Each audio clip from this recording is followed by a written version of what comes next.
საღამომშვიდ თბილისის დროით ზუსტად 7 საათი ეთერში აპოსტევის მთავარი საინფორმაციო გამოშვება. მე ანა აშურდია ვარ.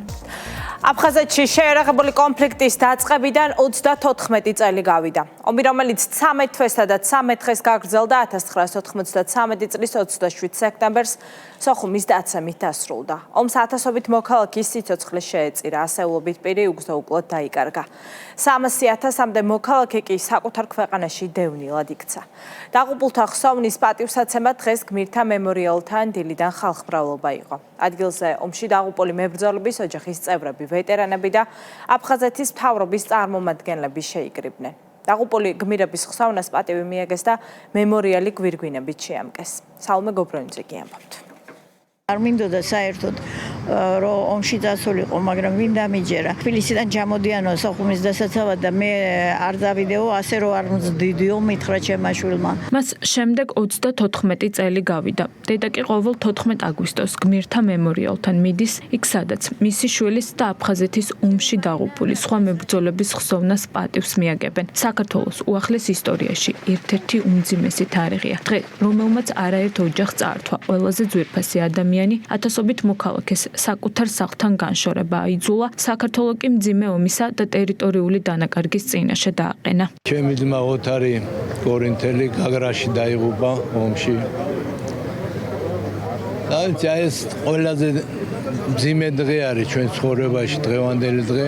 დილიდან ხალხმრავლობა იყო გმირთა მემორიალთან. ოჯახის წევრებთან ერთად ადგილზე იმყოფებოდნენ აფხაზეთის ომის ვეტერანები. მათ კიდევ ერთხელ გაიხსენეს 34 წლის წინ განვითარებული უმძიმესი მოვლენები და ის ადამიანები, რომლებმაც საკუთარი სიცოცხლის ფასად ქვეყნის ტერიტორიული მთლიანობისთვის ბოლო წუთამდე იბრძოლეს. ვცდილობთ იმას, რომ რაც შეიძლება ნაკლებ მტკივნეულად გადავლახოთ ეს ტკივილი, ეს ემოციური ფონი და ჩვენ შვილებს მივცეთ საშუალება და უნარი ერთად თანაცხოვრების ერთ ძლიერ და თავისუფალ სამშობლოში. საქართველოს თავდაცვის სამინისტროს 23 ბრიგადამ გამოავლინა ის მტკიცე დისციპლინა და ყველა კომპონენტის მუშაობაში თანხმედრა, რომელმაც მას მისცა ძალა იმაზე, რომ მოეგერიებია ეს მარტის უდიდესი შემოტევა, ივლისის შემოტევა და მედგრად დახვედროდა მტერს. 34 წელი გავიდა და ჩვენ კიდე არ ვივიწყებთ ჩვენს გმირებს, ჩვენ ტრადიციულად ვიკრიბებით ყოველ წელს და იმედი გვაქვს, რომ აფხაზეთში დავბრუნდებით. ახალი გამოცხადებული იყო საქართველოს დამოუკიდებლად, მოგეხსენებათ საბჭოთა კავშირი დაიშალა. და რა თქმა უნდა ყოფილი სამხედროების საბჭოთა პერიოდიდან ვისაც მოვლილი ჰქონდა, ვინც ზოგი გადმოვიდა აი ქართულ ჯარში, ჩამოყალიბების პროცესი იყო და ჩამოყალიბების პროცესში რა თქმა უნდა სრულყოფილად არ იყო ეს ჯარი აღჭურვილი, მაგრამ უფრო მეტი დიდი პატრიოტიზმის სულისკვეთება იყო. მიუხედავად იმისა, რომ ომი მიმდინარეობდა აფხაზეთში წელიწადი 1 თვე და 13 დღე, არც ერთი სერიოზული ბრძოლა ჩვენ ქართულ ჯარს, ქართველ მეომრებს არ წაუგია. გმირთა მემორიალთან გმირების ხსოვნას პატივი მიაგეს აფხაზეთის მთავრობის წარმომადგენლებმა და მემორიალი სიმბოლურად გვირგვინით შეამკეს. მათი სახელი მარადიულია და კიდევ ბევრ თაობას გაზრდის ღირსეულად, რა თქმა უნდა, ერთიან საქართველოში ჩვენ ამის გვჯერაგ, ჩვენ ამის გვწამს და სწორედ ჩვენი სამთავრობო პრაგმატული სამშვიდობო პოლიტიკის საფუძველზე ჯერა რომ ეს იდეა და ეს მისია, რომლის გამოც ამ ადამიანებმა თავი მიუძღვნეს საკუთარ სამშობლოს, აუცილებლად იქნება აღსრულებული. აფხაზეთში 14 აგვისტოს დაწყებული საომარი მოქმედებები 13 თვე და 13 დღე გაგრძელდა და 1993 წლის 27 სექტემბერს სოხუმის დაცემით დასრულდა. ომის შედეგად აფხაზეთის ტერიტორიის დატოვება 300,000-მდე ადამიანს მოუწია. 10,000-ზე მეტი სამხედრო და მშვიდობიანი მოქალაქე კი დაიღუპა. აფხაზეთის ომის ვეტერანებს შეერაღებული კონფლიქტის დაწყების დღეს თანამებრძოლების გახსენებასთან ერთად უწევთ კიდევ ერთხელ თქვენ, რომ გმირებს, რომლებმაც საკუთარი სიცოცხლეს სამშობლოს ერთიანობას შესწირეს, ომის დანაშაულები არ ჩაუდენიათ.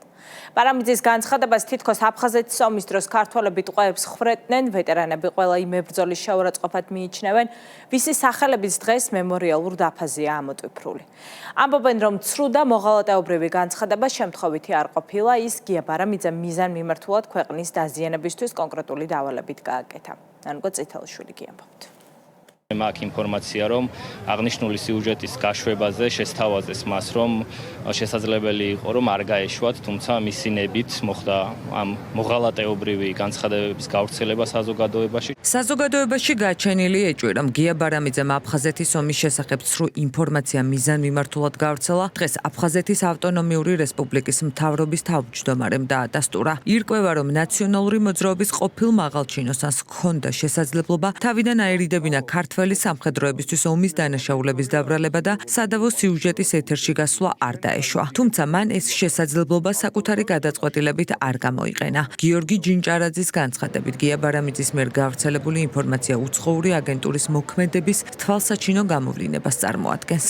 გია ბარამიძის სამარცხვინო განცხადებები იყო სწორედ ქვეყნის საზიანოთ მიმართული, ეს არის უცხოური აგენტურის გამოვლინება ფაქტობრივი, რომელიც დავინახეთ და თითოეულ საზოგადოების წევრმა დაინახა, ეს არის ჩვენი შეურაცხყოფა და არა მარტო ჩვენი, პირველ რიგში იმ ადამიანების, რომლის სახელები და გვარები ამოტვიფრულია დღეს ამ დაფაზე, იმ ღირსეული გმირების და იმ მოქალაქეების, ვისაც უყვარს ქვეყანა. ინფორმაციის გადასამოწმებლად გიორგი ბარამიძეს დაუკავშირდით, თუმცა მან კითხვებზე პასუხის გაცემა არ ისურვა. რამდენიმე კითხვა გვაქვს თქვენთან? კითხვები კი, რომელზეც ბარამიძეს პასუხის გაცემა არ სურს, ბევრია. მათ შორისაა ისიც, თუ ვის ინტერესებში შედიოდა მსგავსი უპასუხისმგებლო განცხადების გავრცელება. ვეტერანების საქმეთა სახელმწიფო სამსახურის დირექტორი ამბობს, რომ პასუხებსა და საკითხის ჭეშმარიტების დადგენაზე უკვე შესაბამისი საგამოძიებო უწყებები მუშაობენ. ჩვენზე უფრო პროფესიონალები არიან ჩართულები უკვე იმ ჭეშმარიტების დადგენაზე, რომელზეც დაიწყო ქმედება, უბრალოდ თქვენ თავს დაუსვით ერთი მარტივი კითხვა. ვის სასარგებლოდ მოხდა ამ უპასუხისმგებლო და როყიო განცხადებების დაბრეხვება? თუ ვის სასარგებლოდ შეიძლება ყოფილიყო ბარამიძის მიერ გავრცელებული ინფორმაცია, აფხაზეთის ომის ვეტერანების ეჭვით ეს ის უცხო ძალებია, რომელთაც ჩვენი ქვეყნის მშვიდობიანი პოლიტიკის დაზიანება სურთ. ქართველი მებრძოლები ნაციონალური მოძრაობის მაღალჩინოსანის მიმართ დღეს განსაკუთრებით მწვავე იყვნენ. აფხაზეთში საომარი მოქმედებების დაწყებიდან 34 წლის თავზე ვეტერანებს ომის გმირების ხსოვნის პატივისცემის პარალელურად გია ბარამიძის სიცრუეში მხილება უწევთ. მათი შეფასებით ბარამიძის განცხადება მოღალატეობრივია. გიორგი ბარამიძე არის დაქირავებული, მე ასე მგონია, მაგი ახლა ამ თავდაცვის მინისტრი ყოფილი, შინაგან საქმეთა მინისტრი ყოფილი 30 წელი პოლიტიკაშია, როგორ შეიძლება წამოსწრებოდეს, ეს არის დავალება და მიზანგამიზნულად თქვა მას. არც კი ბოდიში მოიხადასავით, მაგრამ ისე არა რომ უკან არ წაიღო თავის სიტყვებით და დავალება ქონდა ვიღაცის რომელიღაც ქვეყნის, არ ვიცი, მე უფრო რუსეთის მგონია. ეს ადამიანი არის სამწუხაროდ მატყუ არა, არის მოღალატე. მისი განცხადება, რაც ტყვეების დახვრეტას ეხება, ეს არის სიცრუე. ჩვენ პრაქტიკულად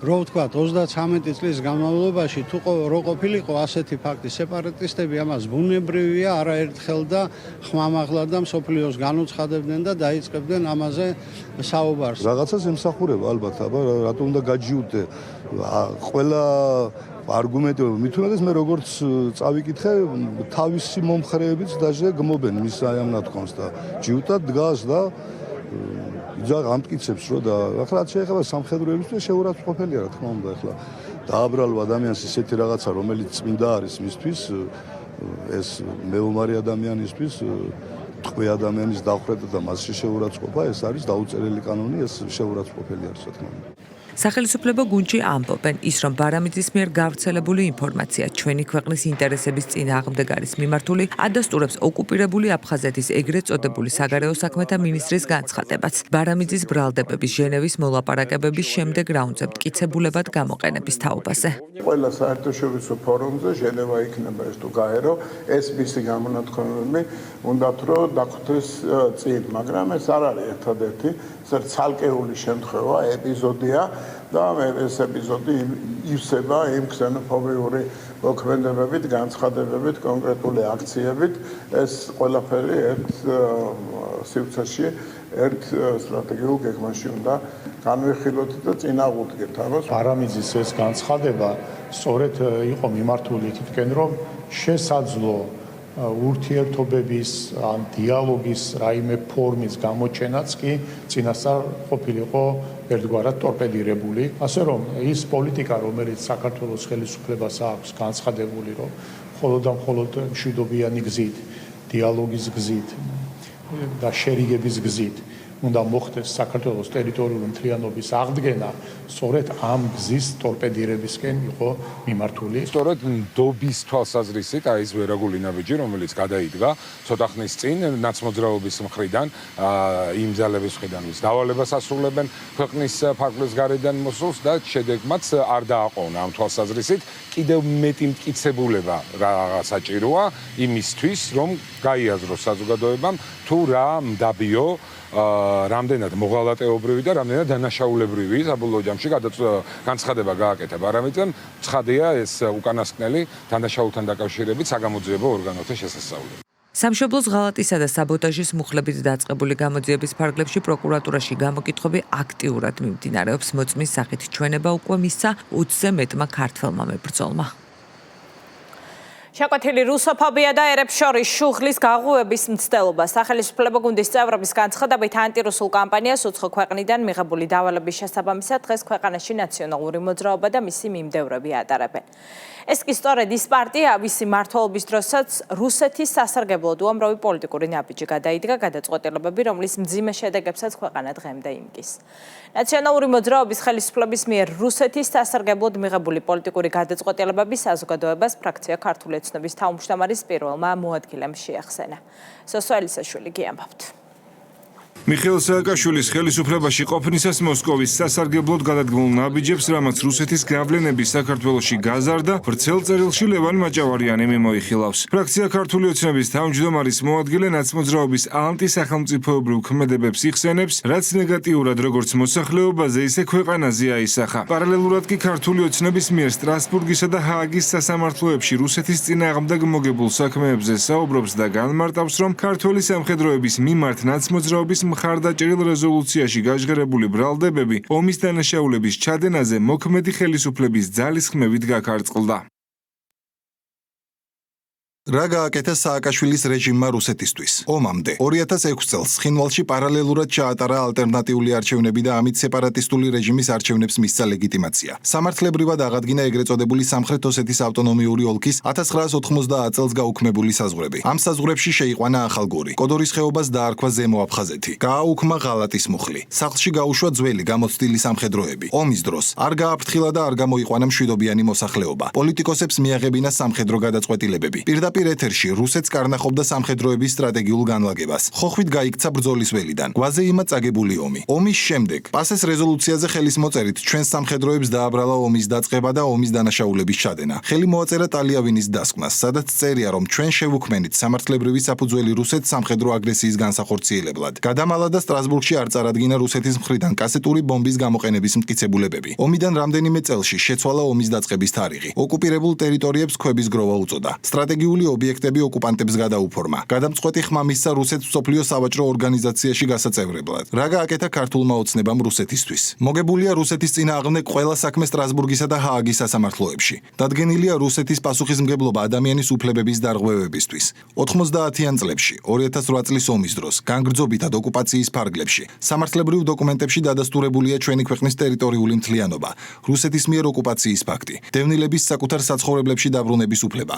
რუსეთს დაკისრებული აქვს 465 მილიონ ევრომდე კომპენსაციის გადახდის ვალდებულება. ჰააგის სასამართლოს მიერ სისხლის სამართლებრივი პასუხისმგებლობა გამოკვეთილია საქართველოს მოსახლეობის წინააღმდეგ დანაშაულების შამდენი პირების მიმართ. პოსტსკრიპტუმ. გაქარწყლებულია ყველა კითხვა ჩვენი გმირი სამხედროების მიმართ ომის დანაშაულების ჩადენაზე. ნებისმიერ საღად მოაზროვნე ადამიანისთვის უმარტივესია გასარჩევად, ვინ გააკეთა რუსული საქმე და გაზარდა რუსეთის გავლენა საქართველოში. ვისაც გიჭირთ გარჩევა, უკვე დროა ცოტა კრიტიკული აზროვნება დაიწყოთ. ნაციონალურ მოძრაობაში კითხვაზე პასუხს თუ რატომ გააქტიურდა ანტირუსული რიტორიკა მათი მხრიდან არა 2008 წლის ომის, არამედ 2022 წლის შემდეგ ამ დრომდე თავს არიდებენ. ამის ნაცვლად კი ამტკიცებენ, თითქოს ომის შემდეგ დასუსტებული ქვეყანა მიხეილ სააკაშვილის ძალისხმევით გაძლიერდა. რაც შეეხება რეზოლუციას, რომლის მიხედვითაც ომის დაწყება ქართულ სამხედროებს დაბრალდათ, ამბობენ, რომ ეს იყო საუკეთესო რისი გაკეთებაც მათი ხელისუფლების პირობებში იყო შესაძლებელი. აგვისტოს ომის შემდეგ ქვეყანა იყო დასუსტებული, მაგრამ ფეხზე დადგა. და ვინ გააკეთა ეს ხო არ იცი? ვინ გააკეთა? საქართველოს მაქსიმუმი გააკეთა. როდესაც ეს რეზოლუცია შემუშავდა. ქართულ ოცნებაში იმ გავლენებზე საუბრობენ, რომლის კარნახითა და დირექტივებითაც ნაცმოძრაობის წევრები და მათი თანამოაზრეები უკვე წლებია ხელმძღვანელობენ. როგორც ქართულ ოცნებაში უსვამენ ხაზს შეკვეთილი რუსოფობიის მიზანი, რუსოფობიური განწყობების ხელოვნურად გაღვივება, საქართველოს ეკონომიკური კუთხით დაზიანება და ქვეყნის სამხედრო კონფლიქტში ჩართვა. ინსტრუქცია იყო ესეთი მაშინ მათთვის ხელსაყრელი ამერიკის შეერთებული შტატებისათვის განსაკუთრებით და დღეს მსოფლიოს სხვა დამოკიდებულება გააჩნია და განსაკუთრებით ევროკავშირს, რომელიც ზრდის რუსეთიდან ენერგორესურსების შესყიდვას და ამავე დროს ძალისხმევას არ აკლებს იმას, რომ დამატებითი პრობლემები შეექმნას სამხრეთ კავკასიაში რუსეთს საქართველოს მეშვეობით. ის რომ რუსეთს აქვს ოკუპირებული საქართველოს ტერიტორიები არის ერთი ყველაზე უფრო მნიშვნელოვანი და უმძიმესი გამოწვევა საქართველოსათვის, მაგრამ ის რომ გარკვეული ძალები ცდილობენ რომ ამ ფონზე, ამ საკითხით სპეკულაციურად გამოყენებით ტოტალური რუსოფობიული და ანტირუსული, ანუ ხალხებს შორის უკვე განწყობა გააღვიო, ემსახურება მხოლოდ და მხოლოდ ერთ რამეს, რომ რამენაირად სიტუაცია გამწვავდეს საქართველოსა და რუსეთს შორის. მაშინ საკუთარი სამშობლოს 20%-ის ოკუპაცია მოახდინეს და დაიარებოდნენ, აგერ ღეროდნენ, მშვენივრად და ცეკვავდნენ და ახლა დღეს უკრაინაშია ომი. მძიმეა, რა თქმა უნდა, ვითარება და სოლიდარულები ვარ თავიდან ბოლომდე უკრაინელების, მაგრამ ამ ვითარებაში იმას უფრო განიცდიდე და გახდე ეს გამოკვეთილად ესეთი ანტირუსული ნაციონალური მოძრაობა და მათი თანამოაზრეები კითხვებს თუ რა მიზნით დაიწყო მაშინდელმა ხელისუფლებამ 2008 წლის ომის შემდეგ მოსკოვთან დაახლოების პოლიტიკა, უკრაინაში რუსეთის შეჭრის შემდეგ კი ანტირუსული კამპანია ორ კვირაზე მეტია არ პასუხობენ. ეროვნული ინტერესების გატარება ვოუკ იდეოლოგიის ნაცვლად. ამერიკის შეერთებული შტატების სახელმწიფო დეპარტამენტმა ბაიდენის ადმინისტრაციის დროინდელი დირექტივა გააუქმა, რომელიც დიპლომატებს საერთაშორისო დონეზე მრავალფეროვნების, თანასწორობის, ინკლუზიურობისა და წვდომის დღის წესრიგის გატარებას ავალდებულებდა. ამერიკის შეერთებულ შტატებში ახლა მთავარი ამოცანა აქვთ სამარცხვინო იდეოლოგიისგან საკუთარი მოქალაქეების გათავისუფლება და ისეთი საკითხების სწავლება, რომელიც შტატების უსაფრთხოებას უზრუნველყოფს. ქვეყნის ეროვნული ინტერესებისა და სუვერენიტეტის დაცვა საქართველოს ხელისუფლების მიზანით. ტრამპის ადმინისტრაციის პოზიციას იზიარებენ მმართველ გუნდში და ორი ქვეყნის იდეოლოგიურ თანხმედრაზე საუბრობენ. თეკლა ბესტავაშვილის სიუჟეტი.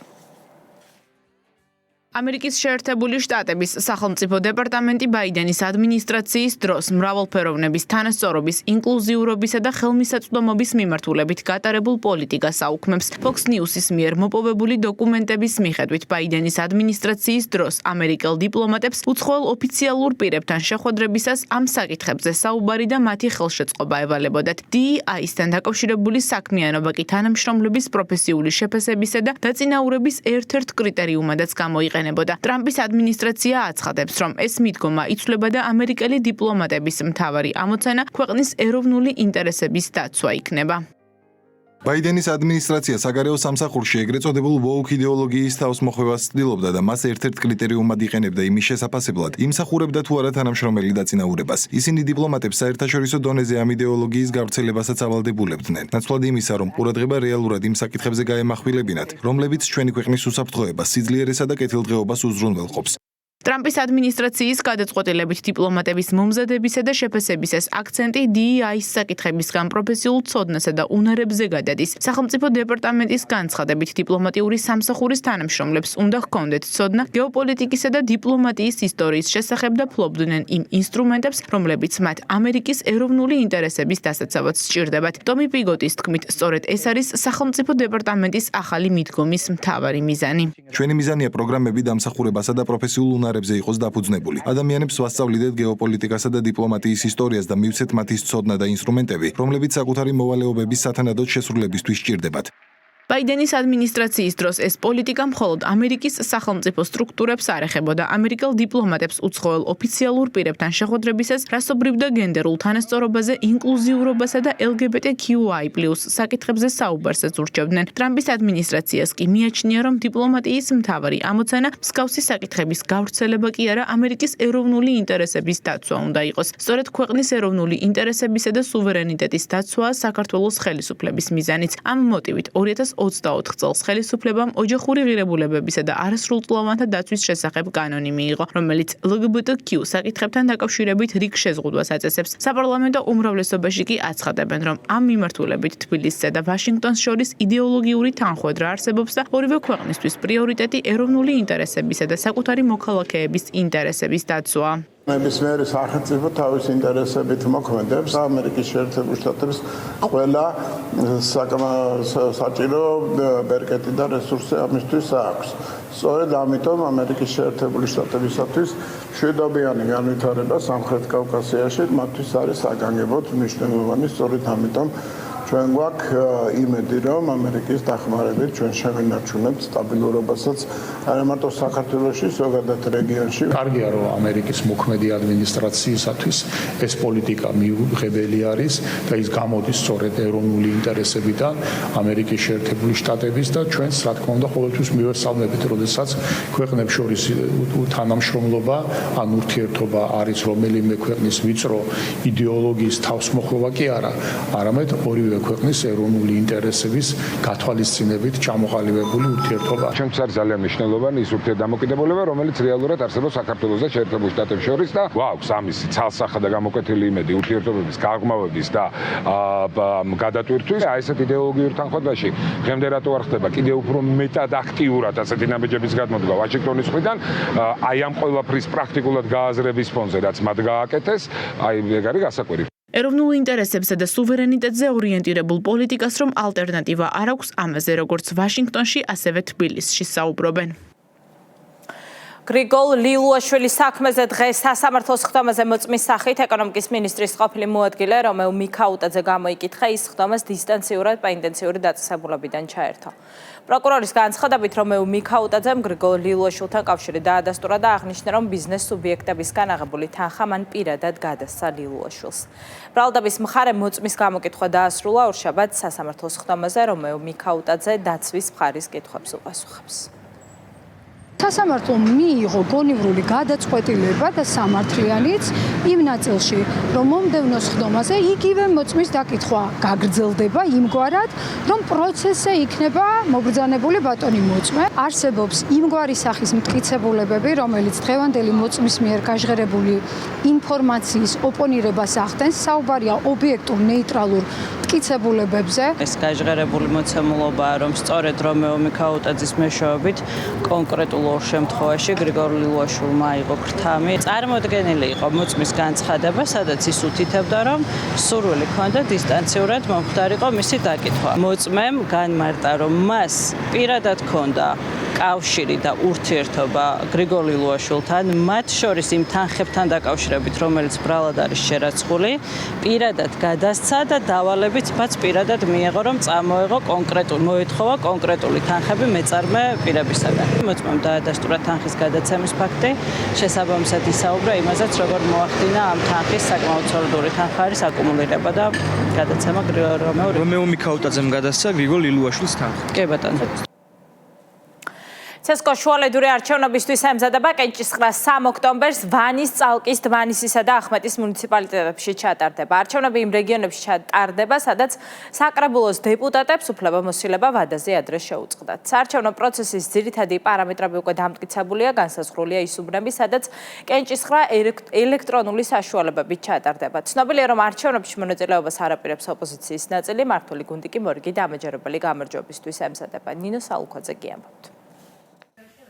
საქართველოს 4 მუნიციპალიტეტში წინა საარჩევნო პროცესი ოფიციალურად გაიხსნა. 2026 წლის 3 ოქტომბერს შუალედური არჩევნები ჩატარდება. კენჭისყრა, ვანის, წალკის, დმანისისა და ახმეტის მუნიციპალიტეტებში გაიმართება, სადაც მოქალაქეები საკრებულოს წევრებს აირჩევენ. 4-ვე მუნიციპალიტეტში საკრებულოს მაჟორიტარ წევრებს ვადაზე ადრე შეუწყდათ უფლებამოსილება შესაბამისად. ადგილობრივი თვითმმართველობის გამართული მუშაობისთვის აუცილებელია ამ მანდატების შევსება. საარჩევნო პროცესი მაჟორიტარული სისტემით წარიმართება. CESCOM დღევანდელ სხდომაზე საარჩევნო პროცესის ძირითადი პარამეტრები დაამტკიცა. განისაზღვრა კონკრეტული საარჩევნო უბნებით, სადაც კენჭისყრა ელექტრონულად ჩატარდება. დადგინდა წესი, რომლითაც მოხდება ელექტრონული საშუალებებით ჩატარებული კენჭისყრის აუდიტორული შემოწმება, რაც სისტემის სანდოობისა და სიზუსტის მთავარი გარანტიაა. არჩევნების დანიშნვასთან ერთად დღეიდან ძალაში შევიდა ყველა საკანონმდებლო მოთხოვნა დაშვება თუ აკრძალვა, ოფიციალურად ამოქმედდა წინა საარჩევნო კამპანიის წარმოების წესებიც. შუალედური არჩევნებისთვის ჯამში 7 საარჩევნო უბანი გაიხსნება, მათ შორის 4 საარჩევნო უბანზე გამოყენებული იქნება ელექტრონული ვერიფიკაციისა და ხმის მთლელი აპარატები, ამომრჩევლები აღნიშნული მუნიციპალიტეტების საკრებულოების 4 მაჟორიტარ წევრს აირჩევენ. ამ დროისთვის ამომრჩეველთა რაოდენობა 2201-ია. საარჩევნო ადმინისტრაცია მოუწოდებს არჩევნებში ჩართულ ყველა მხარეს. საარჩევნო პროცესის თითეული ეტაპი განახორციელონ კანონმდებლობის მოთხოვნის შესაბამისად. საარჩევნო პროცესის დაწყების პარალელურად ცნობილი გახდა, რომ ნაციონალური მოძრაობა შუალედურ არჩევნებში მონაწილეობის მიღებას არ აპირებს. არჩევნებში მონაწილეობს ლელო. გახარიას პარტიაში გააცხადებენ, რომ საკითხზე გუნდში იმსჯელებენ. პარტია გახარია საქართველოსთვის შუალედურ არჩევნებში მონაწილეობის საკითხს, ამაზე შეიკრიბება შესაბამისი პოლიცსაბჭო და მიიღებს გადაწყვეტილებას კანონი დადგენილ ვადაში. ლელო ჩართული იყო სრულად 25-ის ადგილობრივი თვითმმართველობის არჩევნებში. 3 ოქტომბრის შუალედური არჩევნები არის გაგრძელება ამ არჩევნებისა და ბუნებრივია, რომ ჩვენ ვართ ამ არჩევნების ნაწილი, ვიქნებით აქტიურად. არჩევნებში ნაციონალური მოძრაობა მიიღებს მონაწილეობას. ნაციონალური მოძრაობა მიიღებს ისეთ არჩევნებში მონაწილეობას, სადაც მისი მთავარი ლიდერი იქნება კამპანიაში მიხეილ სააკაშვილი. მართულ გუნდში ხაზს უსვამენ, რომ დღევანდელი ოპოზიციის მთავარი მიზანი არის დესტრუქცია და არა ჯანსაღ პოლიტიკურ პროცესებში მონაწილეობა ან ამომრჩევლის ინტერესების გათვალისწინება. შესაბამისად, როგორც სახელისუფლებო პარტიაში აცხადებენ, ოპოზიციის მხრიდან არჩევნებისთვის გვერდის ავლის მცდელობა მხოლოდ საკუთარი უპერსპექტივობისა და დაბალი რეიტინგის გადაფარვას ემსახურება. არსებობს ოპოზიციის დიდი ნაწილი, რომელიც თავის პოლიტიკად ექსტრემისტი ირჩევს. საქართველოში დესტაბილიზაციის რევოლუციური პროცესის განვითარება არის მათი მთავარი ამოცანა. აქედან გამომდინარე, ოპოზიციისთვის პერსპექტივა არის ძალიან ბუნდოვანი, ბნელი პერსპექტივა. ნებისმიერი არჩევნები ოპოზიციისთვის არის მიუღებელი. აქედან გამომდინარე, ვფიქრობ, ბოიკოტის რეჟიმი გაგრძელდება. ოპოზიციის მონაწილეობა არ მონაწილეობას მაგაზე ვერაფერს ვერ გეტყვით, იმიტომ რომ საქართველოში ოპოზიცია დღეს სამწუხაროდ არის დეზორიენტირებული ქართული საქმისაგან და ორიენტირებული ანტიქართული რიტორიკის გაღვივებისაკენ. არჩევნებში იმიტომ არ იღებ მონაწილეობას, რომ არანაირი იმედი არ გაგაჩნია იმის, რომ რაღაცა ელემენტარულ მხარდაჭერას მაინც მიიღებ. ეს არის აქ ახსნა მეტი არაფერი. ის ყველაფერი რომ აი რაღაცა ვიღაცა აქ რაღაცა შეთქმულების თეორია და უქმნიან ისეთ გარემოს, რომ რომელიმე პარტიამ ვერ გაიმარჯვოს და რაღაცა სახელისუფლებო გოლს აქვს ეს ყველაფერი ასე ვთქვათ საკუთარი კონტროლის ქვეშ ამოღებული. ეს ყველაფერი არის ძალიან მარტივი ტყუილი. საარჩევნო სუბიექტებისთვის რეგისტრაციის ვადები უკვე ამოქმედდა. პარტიებმა, რომლებიც ბოლო საპარლამენტო თუ მუნიციპალურ არჩევნებში მონაწილეობდნენ, რეგისტრაციისთვის განაცხადი შეუძლიათ 17 აგვისტოს ჩათვლით წარადგინონ. ეს ვადა ეხება სხვა პარტიებსა და ამომრჩეველთა საინიციატივო ჯგუფებსაც, რომლებსაც მხარდამჭერთა სიების ნიმუშები გადაეცემათ. სახელმწიფო უსაფრთხოების სამსახურის უფროსმა საქართველოში ოფიციალურ ვიზიტით ყვა ყირგიზეთის შინაგან საქმეთა მინისტრს უმასპინძლა მხარეებმა ორ ქვეყანას შორის არსებული პარტნიორობის საკითხები და მისი გაღრმავების პერსპექტივები განიხილეს. საუბარი შეეხო მსოფლიოში მიმდინარე მოვლენების ფონზე უსაფრთხოების კუთხით არსებულ გამოწვევებს და ამ კონტექსტში საქართველოსა და ყირგიზეთის რესპუბლიკის სამართალდამცავ უწყებებს შორის მჭიდრო თანამშრომლობის მნიშვნელობას. შეხვედრაზე ასევე ხაზი გაისვა მიმდინარე წლის ივნისში ყირგიზეთის რესპუბლიკაში საქართველოს პრემიერ-მინისტრის ისტორიული ვიზიტის მნიშვნელობას. გეკა გელაძის თქმით, აღნიშნული ვიზიტი ახალ ბიძგს მისცემს საქართველო-ყირგიზეთის ორმხრივ ურთიერთობებს. ორი უწყების ხელმძღვანელმა პირებმა იმედი გამოთქვეს, რომ ერთობლივი ძალისხმევით ორ ქვეყანას შორის არსებული კავშირები კიდევ უფრო გაძლიერდება.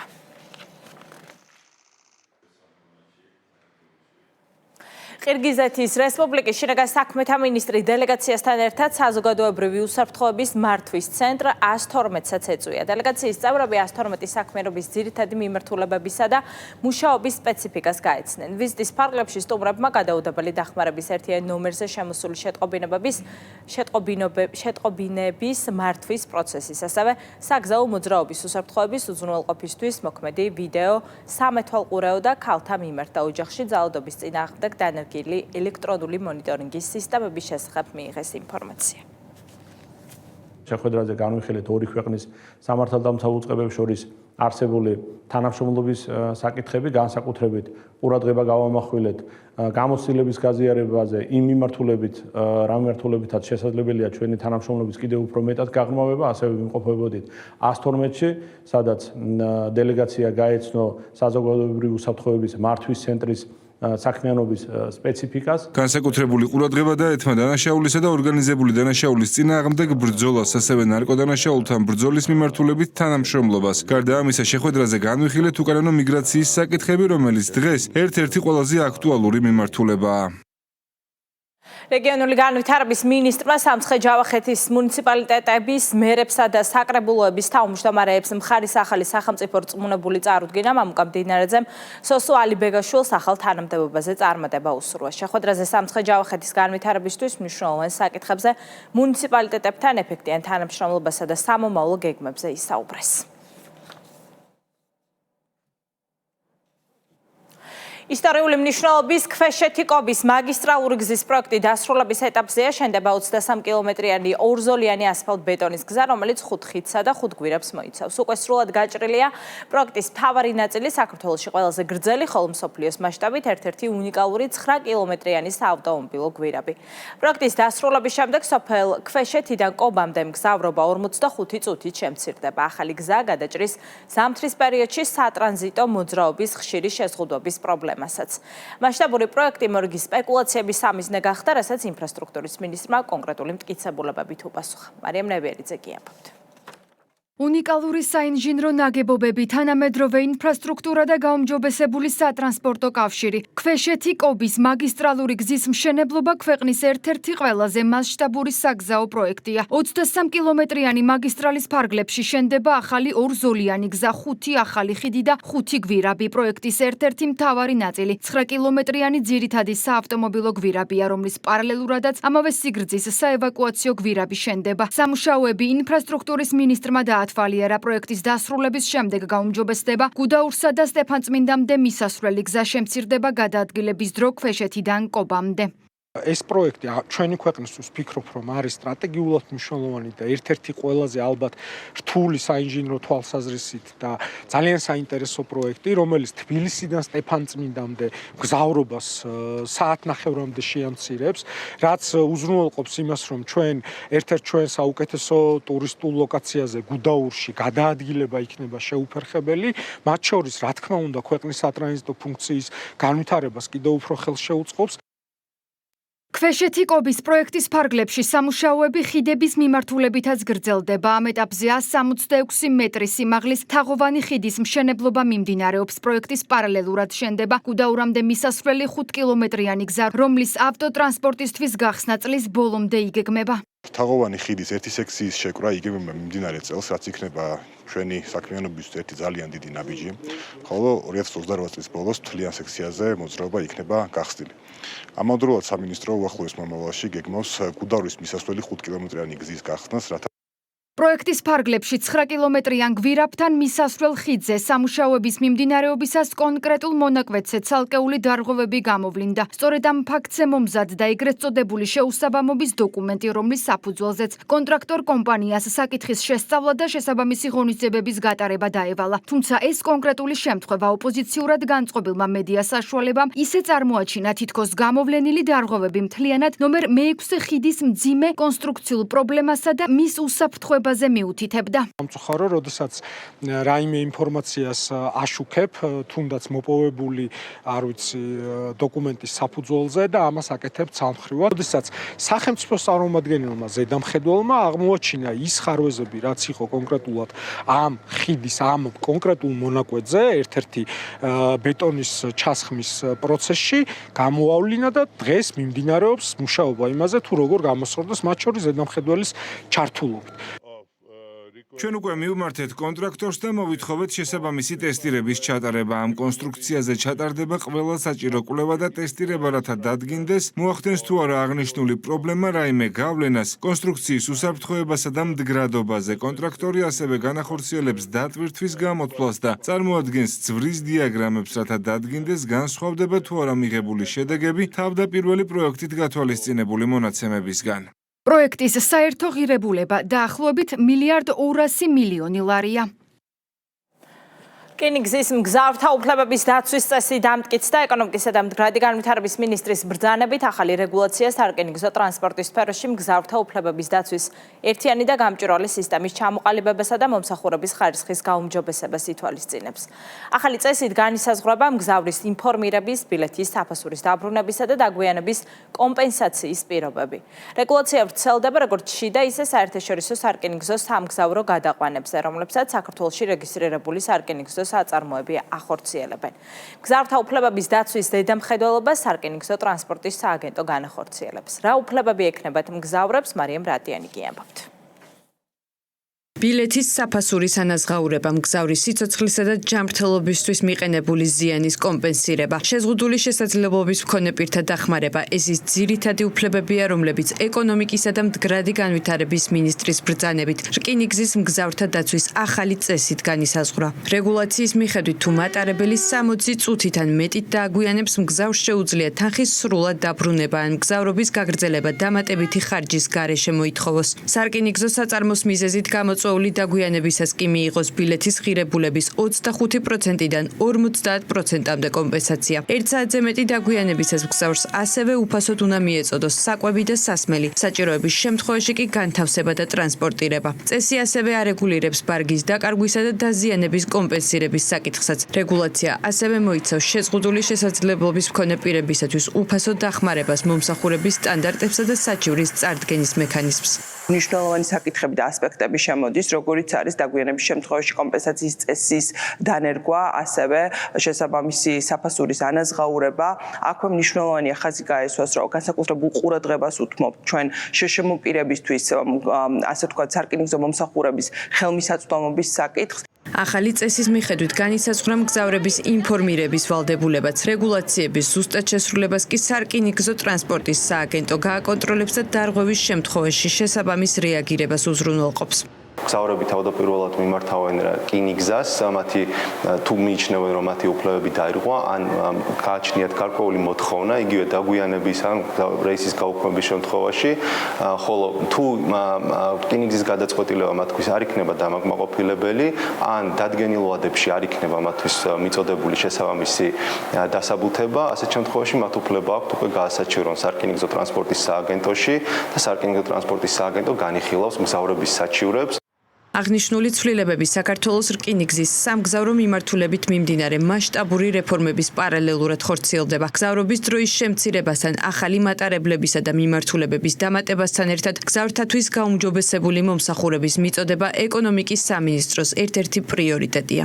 4 საათამდე შევამცირეთ მგზავრობის ხანგრძლივობა. ასევე ყოველდღიურ რეჟიმში მიმდინარეობს თითქმის ყველა რკინიგზის სადგურში, სამგზავრო სადგურებში განახლების პროცესი, რეაბილიტაციის პროცესი. გარდა ამისა, ძალიან დიდი მოვლენაა ჩემი აზრით ის, რომ 10 ახალი სამგზავრო მატარებლის შესყიდვის პროცედურები დავიწყეთ. ეს ცხადია, მნიშვნელოვნად გააუმჯობესებს მომსახურების ხარისხს. ახალი რეგულაცია მიზნად სარკინიგზო ტრანსპორტის სფეროში მგზავრთათვის დაცვის ერთიანი, ეფექტიანი და გამჭვირვალე სისტემის ჩამოყალიბებას და სანდოობის ხარისხის ამაღლებას ისახავს. ახალი წესები გავრცელდება როგორც ქვეყნის შიდა, ისე საერთაშორისო სარკინიგზო სამგზავრო გადაყვანებზე, რომლებსაც საქართველოში რეგისტრირებული სარკინიგზო საწარმო ახორციელებს.